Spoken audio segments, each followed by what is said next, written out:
E eu queria começar perguntando para você da entrega daquele patrimônio para o Banco BTG e tudo mais, que lição que fica depois disso? Quer dizer, ninguém comentou, não se noticiou, ficou por isso mesmo, portanto, o prejuízo também político para o PT vai ser menor, né? Olha, não, Conde, vamos fazer justiça aqui. A gente, há 15 dias atrás, mandou um recado para o ministro Jorge Messias, dizendo: olha, a bola está com o senhor agora.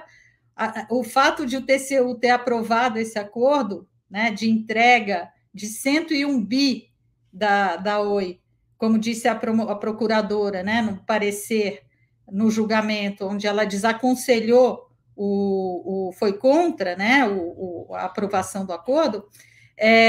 Depois disso, a AGU tem que aprovar, porque a União Federal que é titular desse patrimônio todo. E para nossa gratíssima surpresa, né?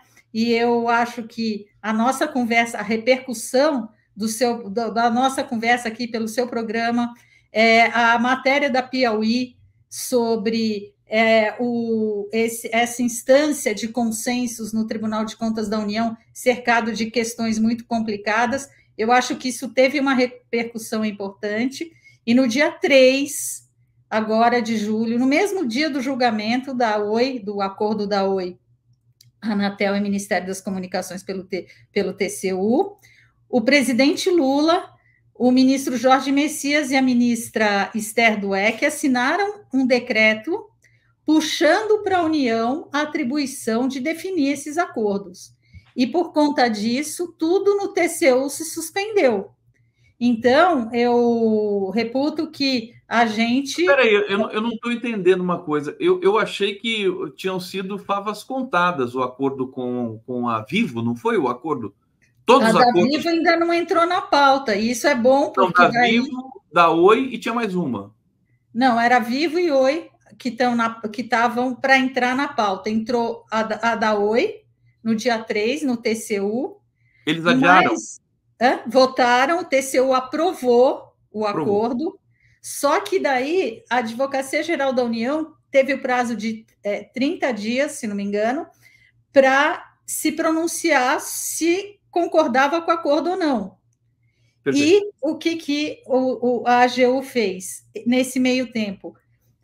Publicou, editou esse decreto, é um decreto assinado pelo Lula, pelo ministro Jorge Messias e a ministra Esther Dweck, puxando os acordos que estão acontecendo, não só na área de telecomunicações, na área de energia, estradas, etc., nessa instância que se instalou no Tribunal de Contas da União, chamada Secretaria para Análise de Consensos, né, SESEX Consenso, e que foi alvo da tal matéria muito esclarecedora da Piauí, falando o que estava acontecendo, o que tem acontecido lá dentro, e começou-se a questionar a atuação do TCU nesses acordos, né?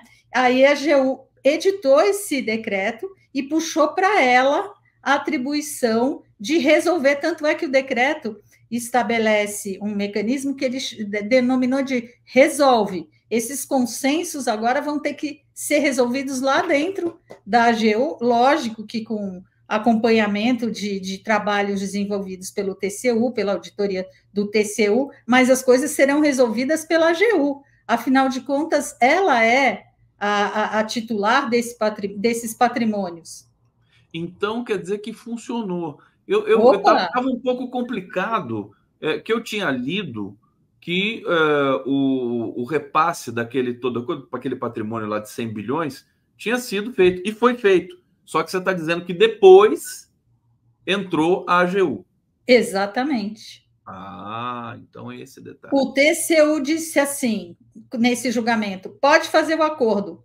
O TCU aprova esse acordo, naquelas bases absurdas em que se fazia o acordo, mas a Oi não abria mão de um pedido de indenização de 60 bi contra a União, Porque né? eu cheguei a ver, Flávia, um tweet seu lamentando. Falou assim, puxa, infelizmente Sim, aconteceu e tal. Só que depois daquele tweet, a AGU entrou em campo.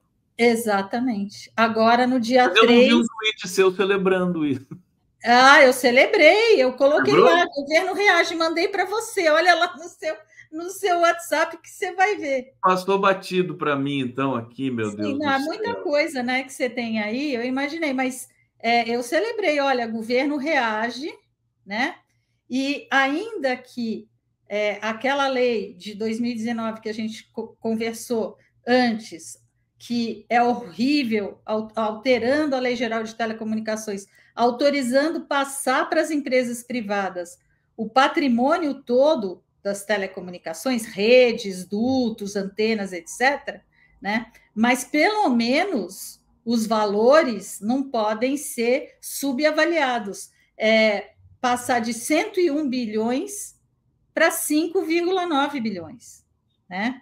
E dentro do processo em que o TCU aprovou, por incrível que pareça, no acórdão, né, que é a decisão, né, o resumo da decisão, ele mesmo, o TCU, admite que há questões problemáticas relativas à avaliação desses bens todos, desse patrimônio, que não foram resolvidas pela Anatel, admite que a Vetal, que é controlada pelo BTG Pactual, vai poder definir, né, ao invés de fazer investimentos em rede de alta capacidade para dar acesso à banda larga, para atender a sociedade brasileira, que ela poderá instalar data centers nos locais onde ela bem entender. Só uma parte, aliás, dos 5,9 bilhões, só uma parte seria investida em redes para fazer a universalização,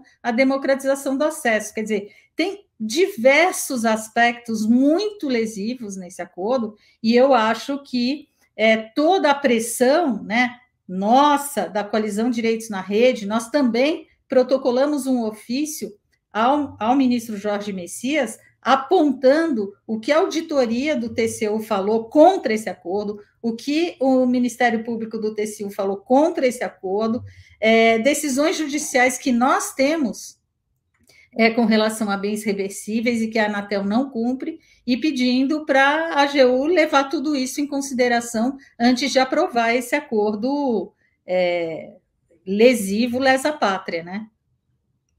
Que ótima notícia. Agora, nós temos. O Brasil é muito grande, então você tem mais novas más notícias chegando. Então, nós vamos falar disso, porque para ver se dá certo também, para a gente espantar. Aliás, foi um trabalho aqui, o trabalho que a Flávia faz o tempo todo, de denunciar, de alertar, de avisar o governo, deu resultado. E aqui, modestamente, humildemente, nossas lives aqui também acho que serviram para reforçar esse processo junto ao governo, que o pessoal do governo lá assiste a gente aqui. Deixa eu trazer aqui o comentário da Valéria Delagrave, está dizendo: snipers apontavam para nós no julgamento do TF4. Isso não sei se é metafórico ou se é real, já não me lembro mais. Mas está aqui dito o seu comentário, querida Valéria. Zé Carlos Faria: tiro no Trump é a volta do cipó de aroeira no lombo de quem mandou dar. Quem brinca com fogo se queima. O problema é que o Trump vai se dar bem com essa história, né? Já está se dando bem, está posando de vítima. Agora está a imprensa brasileira defendendo o Trump, uma pessoa tão boa, tão correta, né? Foi vítima de um atentado tão horroroso. Loli Freitas: amei essa notícia. O idiota do Paulo Guedes está decepcionado porque ia cair de boca no patrimônio. Deixa eu ver se tem mais uma aqui. Tem o Zé Carlos Faria: ótima notícia, ótima notícia, Flávia, Alvíceras. Silvinei: esconde amado e competente, sempre com convidados relevantes. Parabéns pela curadoria. Isso aqui é maravilha. Obrigado, Silvia. José Carlos Faria: depois da privataria tucana, evitamos a petista. Tiramos isso da biografia do PT. Eles que agradeçam a gente depois. Flávia, o que está no horizonte agora que a gente tem que se preocupar? Olha, Conde, vou comentar o que aconteceu a semana passada, né? Assim como na época em que foi submetido ao Congresso o projeto de lei de regulação das plataformas, e que ele não foi aprovado, e aí ficou aquilo em suspenso, e aí quando teve aquele bafafá envolvendo o Elon Musk e o ministro Alexandre de Moraes, quando o Elon Musk começou a atacar, né, o ministro, dizendo que o ministro atuava contra a Constituição, que era contra a liberdade de expressão, etc., o Arthur Lira, né, resolveu enterrar o projeto de lei de regulação das plataformas, né, e constituiu uma comissão com representantes todos da direita, que a gente sabe muito bem que compartilham desse entendimento que regulação significa restrição à inovação e cerceamento à liberdade de expressão, o que é um discurso totalmente falacioso. Na semana passada, foi para ser aprovado no Senado o projeto de lei 2338, que regula a inteligência artificial. E, mais uma vez, por influência pesada do lobby das Big Techs, assim como aconteceu com o PL 2630, a aprovação do projeto está suspensa mais uma vez. Enquanto isso, a inteligência artificial está aí avançando a passos largos, né, com as Big Techs não precisando assumir obrigações de transparência com relação aos seus sistemas algorítmicos, que têm causado tantos problemas, como a gente vê no Brasil e em outros países, e influências péssimas, né? Você vê a influência que que tiveram as Big Techs na eleição do Trump, no Brexit. Você vê o Brexit, agora está todo mundo voltando para trás e caindo na real, que aquilo lá não era algo positivo para o país. A gente viu a atuação das Big Techs aqui em 2018 nas eleições, com o resultado da eleição não só do Bolsonaro, mas atulhando o Congresso de parlamentares reacionários e contra, né, direitos fundamentais.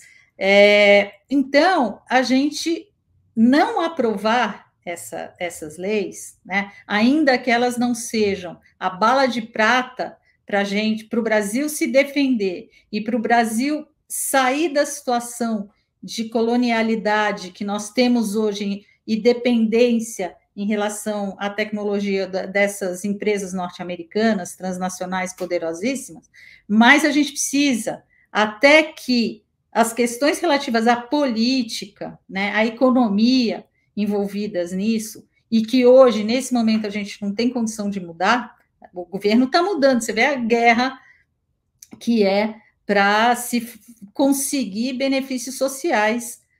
Hoje, o que o Haddad está passando, o Lula está passando, né? Mas, ainda que essas normas, essas novas leis não sejam a solução para os nossos problemas, mas elas trazem ferramentas de defesa, né? Até que a gente consiga mudar, a gente precisa ter controle. A gente não pode deixar na mão das empresas que foram nas audiências públicas que trataram desse tema da inteligência artificial, dizer o seguinte: não, a gente quer uma lei principiológica para que nós façamos a nossa autorregulação. Elas querem se autorregular, né? Porque senão essa lei, da forma como está, ela vai inibir a inovação. Olha que essa lei já é muito menos do que a gente precisaria, para falar bem a verdade. Ela não é ruim, mas ela não é suficiente, né, para as garantias que a gente precisa, porque a inteligência artificial vai levar a situações de discriminação, de uso indevido de dados, como aconteceu agora, a semana retrasada. A Autoridade Nacional de Proteção de Dados mandou a Meta suspender o mecanismo de coleta de dados para alimentar suas bases de inteligência artificial, porque a Meta simplesmente mandou um recadinho para as pessoas dizendo o seguinte: a gente está usando seus dados para alimentar nossas bases de inteligência artificial, se você quiser sair daqui, você tem que percorrer um mecanismo todo dentro do sistema da Meta, para fazer o opt-out, ou seja, para dizer que você não quer. E era complicadíssimo você fazer essa opção por não autorizar a utilização dos seus dados. Então, com fundamento também no Estatuto da Criança e Adolescente, porque as crianças também estão expostas a essa coleta de dados para alimentar base de dados de inteligência artificial da Meta, mandou suspender esse mecanismo até que a Meta explique melhor. Ou seja, a gente precisa de mais transparência, a gente precisa de governança estatal sobre as práticas comerciais que essas empresas têm utilizado e que têm causado tantos danos aqui e em outros países também. Se mudar a política de coordenação e de monitoramento dessas big techs, dessas redes, não tem como, não tem mais espaço, né, para isso. Está chegando esse momento, elas estão acuadas porque sabem que vão ter que modificar um pouco, né, essa hegemonia, né, nesse setor aí que tem influência no mundo todo. Deixa eu trazer aqui para a tela já o Cunca Bocaiúva. Cunca, querido, seja bem-vindo aqui no 11 News. Aí tá bom, aí tá bom. Já fica aqui. Obrigado, viu, pela presença. A gente vai seguir junto depois da Flávia. Deixa eu só ler alguns comentários aqui antes de me despedir da Flávia. Valéria Della Grave. É real, Conde, julgamento do Lula do TRF4. Eu me lembrei agora, porque no julgamento do Lula, os movimentos sociais foram para frente do TRF4 e botaram snipers lá mesmo para atirar nas pessoas. Eu não sabia. Eu me lembro desse momento dramático. Isabela do Milano Vieira, muito boa entrevista com Flávia Lefebvre. Assista a uma outra live com ela. Assisti a uma outra live com ela. Alice Alves Cabral, bom dia, meus queridos Jacareí. São Paulo, Weimar Postali. Conde, sou fã de carteirinha do Genuíno, sempre fazendo boas análises. Gabriel Assaf, faltou colocar um alargador, Condão. Vou colocar um alargador aqui, porque meu lóbulo assim, é grande demais. Aqui já está grande, já está alargado já por nascença. Flávia, você é demais. Loli Freitas, Flávia, você é demais, uma verdadeira brasileira, tem minha admiração. Flávia é demais. Isabela do Milano Vieira. Trump, um genocida que financia a indústria armamentista que mata milhares de inocentes na Palestina, agora ficam com condolências com arranhão na orelhinha dele. Bando de hipócritas. Gilene Maria Aníbal, Flávia Lefebvre, que mulher fantástica. Obrigada. Mulher fantástica. Um beijo grande. Obrigado. Beijo, obrigada pelo espaço e tchau, Cunca, tchau, pessoal. Boa semana para todos. Abração.